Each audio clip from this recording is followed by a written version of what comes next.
This is Monocle on Design Extra. It's a short show to accompany our weekly programme where we discuss everything from architecture and craft to furniture and fashion. I'm Maylie Evans. The meaning of home is a complex one. The objects, furniture and keepsakes inside it that we accumulate over time chart our past and where we've come from, our present lives and habits, as well as perhaps a hint to who and where we'd like to be in the future. But might there be another facet to our homes that might offer a means to evoke strong emotions and memories? Here's Monocle's design editor, Nic Monisse, to explore just that. My house is my refuge, an emotional piece of architecture, not a cold piece of convenience, wrote Mexican architect Luis Barragan in 1948. These words, which I first heard when I was at university, about 65 years later, stuck with me as I set out to create a home of my own following graduation. I spent the better part of a decade trying to inject some of myself, my own emotions, into the various residences I called home.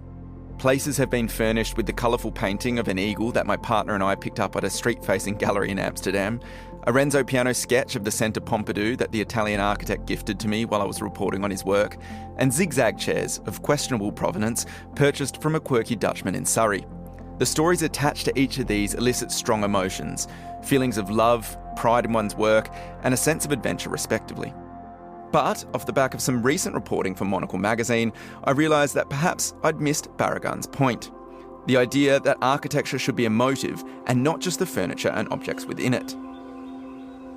The world, it seems, is trending towards aesthetic sameness. Visit any new development from Stockholm to Sydney and you'll see the same colourfully clad mid-rise mixed-use buildings. So, picking a home that is bold in its ambition seems to be key to addressing this need for emotive architecture.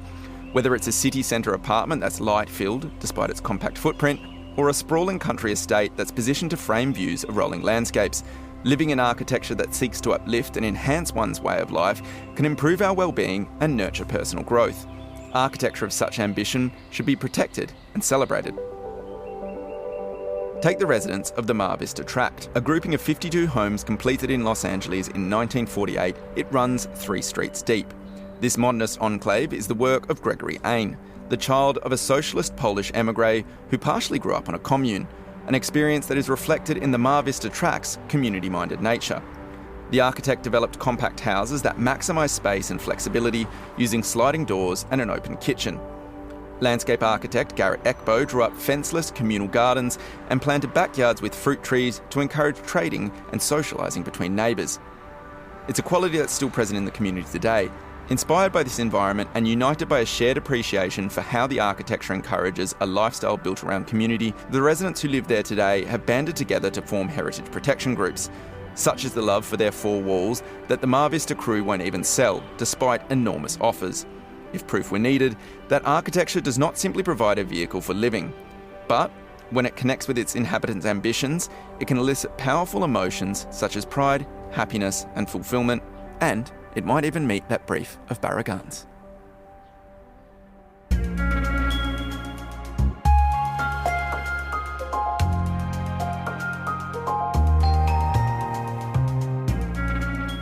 Monocle's design editor, Nic Monisse there.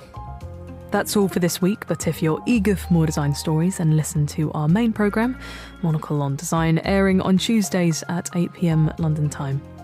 Or if you prefer print, then pick up a copy of Monocle magazine. It's available on all good newsstands now. Today's episode was produced by me, Maylie Evans. Thank you very much for listening.